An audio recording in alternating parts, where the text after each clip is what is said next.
Untuk membahas proses evakuasi WNI dari Iran, kita tanyakan langsung dengan Direktur Pelindungan WNI Kementerian Luar Negeri, Juda Nugraha. Selamat malam, Pak Juda. Selamat malam, Mbak Ilona. Terima kasih telah bergabung di Kompas Malam. Pertanyaannya soal evakuasi WNI sampai Azerbaijan. Apa akan diterbangkan langsung ke Indonesia? Ya, kita rencanakan akan menerbangkan mereka menggunakan pesawat komersial secara bertahap. Rencananya tahap pertama akan tiba hari Selasa, tanggal 24 Juni. Mereka memang sengaja kita inapkan lebih dahulu di Baku untuk beristirahat karena memang perjalanannya sangat panjang. Jadi perjalanan evakuasi jalan darat dari Teheran menuju ke kota Astara dan kemudian melintas perbatasan menuju ke Azerbaijan memakan waktu lebih kurang 16 jam dan kemudian mereka perlu menginap lebih dahulu di Baku untuk beristirahat karena kita juga membawa anak-anak juga. Oke, jadi kalau saya pertegas lagi Pak, kira-kira kapan akan diterbangkan ke Indonesia? Hari Senin dan akan tiba hari Selasa. Baik, dan kira-kira proses evakuasi jalur darat via rute mana saja Pak Juda? Ya, memang berdasarkan rencana kontingensi yang sudah disusun oleh KBRI Teheran, ada berbagai macam opsi. Tentu opsi pertama adalah menggunakan jalur udara, namun kita pahami bahwa wilayah udara Iran masih tertutup hingga saat ini, sehingga opsi jalur darat yang kita gunakan. Dari berbagai macam opsi jalur darat, yang paling visible dan relatif aman adalah menggunakan Azerbaijan sebagai negara transit. Untuk itulah kemudian kita gerakkan 97 warga negara kita dari Teheran melalui jalan darat dengan 4 bis menuju ke kota Astara, di kota perbatasan antara Iran dan Azerbaijan. Kemudian KBRI Baku sudah menjemput di perbatasan dan membawa mereka ke Baku. Saat ini mereka sudah berada dengan selamat di kota Baku.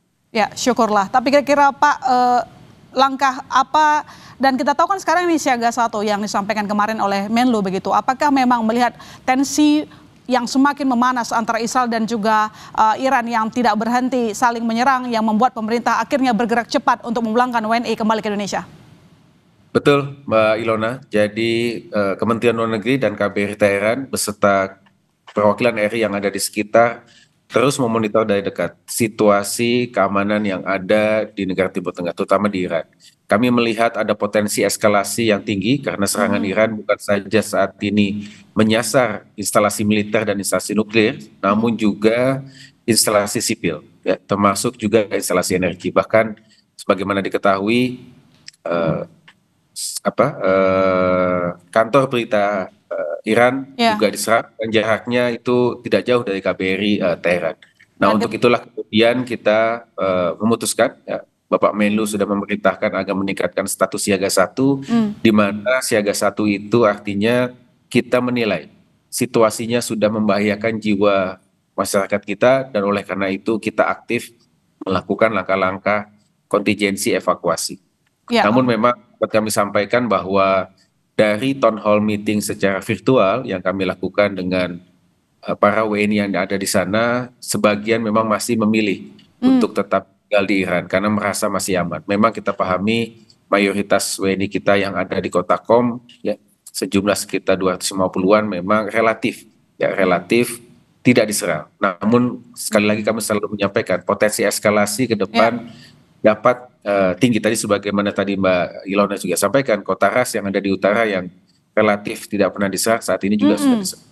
Ya, yang kita tahu memang serangannya meluas bahkan di wilayah yang sebelumnya dinilai aman, tapi kemudian para WNI memilih untuk tetap tinggal di sana. Lalu apa langkah yang diambil Kemlu bagi WNI yang belum mau dievakuasi, Pak Juda?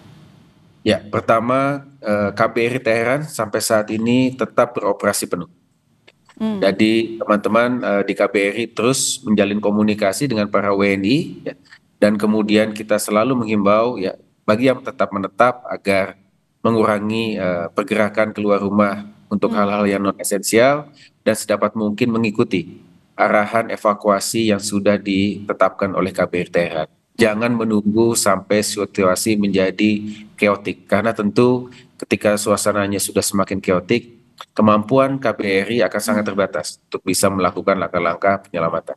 Dan sekarang saja apakah memang sudah ditemukan tantangan yang mempersulit tim melakukan evakuasi WNI di sana? Ya.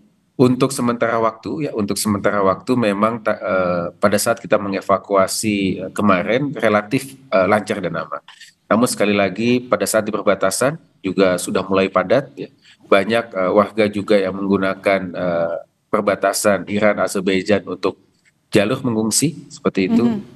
Dan kami juga mendapat tantangan terkait dengan dokumen, ya, dokumen kepribadian, karena ada warga negara kita yang belum memiliki paspor, ya, sehingga kita harus terbitkan SPLP, ya, surat perjalanan paspor. Namun itu tentu kan memerlukan proses yang lebih panjang untuk bisa disaksikan dengan pihak imigrasi baik di Iran maupun di Azerbaijan. Jadi sangat-sangat menghimbau para warga negara kita untuk segera lapor diri, pastikan dokumen-dokumennya lengkap.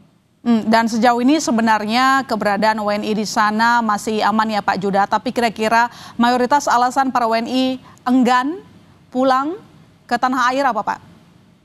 Ya, tadi seperti kami sampaikan, mereka merasa bahwa lokasi tempat tinggal mereka masih relatif aman, seperti yang ada di kota Qom.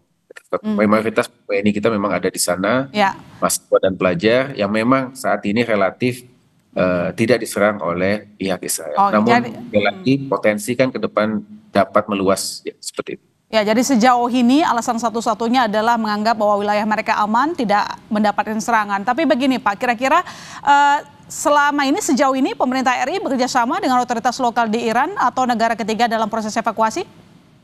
Ya, tentu. Kita selalu berkoordinasi dengan pemerintah Iran dan juga dalam hal ini pemerintah Azerbaijan, ya. Komunikasi diplomatik sudah kita lakukan untuk memastikan agar proses evakuasi warga negara kita dapat berjalan lancar dan juga aman.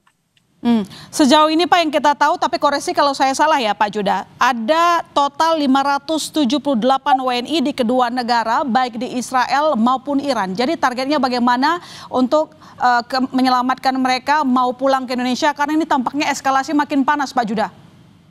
Ya.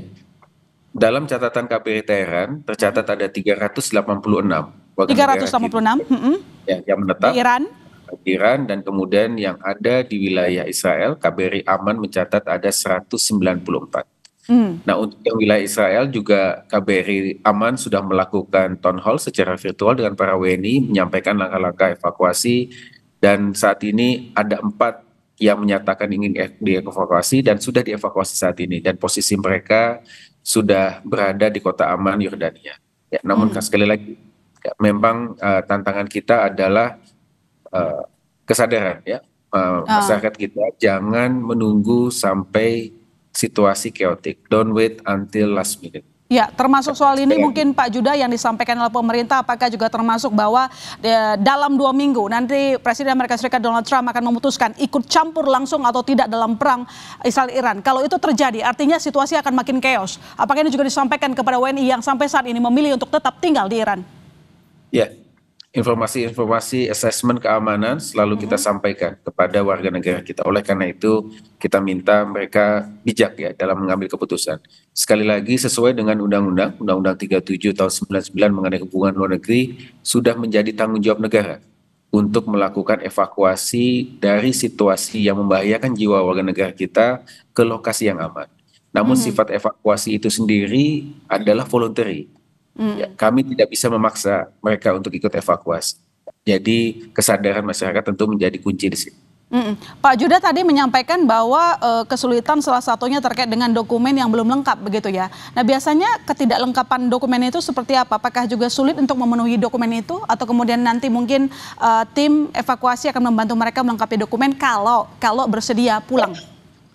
Ya, dokumen ada 2. Pertama tentu adalah paspor yang masih valid. Ya, dan kemudian yang kedua adalah izin tinggal yang dikeluarkan oleh negara setempat. Ya.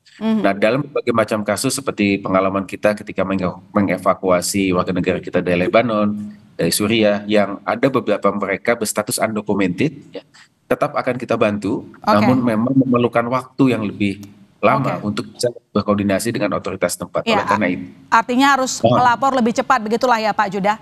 Terima kasih banyak Pak Judah telah bergabung di Kompas Malam. Kita berharap situasi akan semakin aman dan WNI selamat pulang ke tanah air. Selamat malam Pak Judah.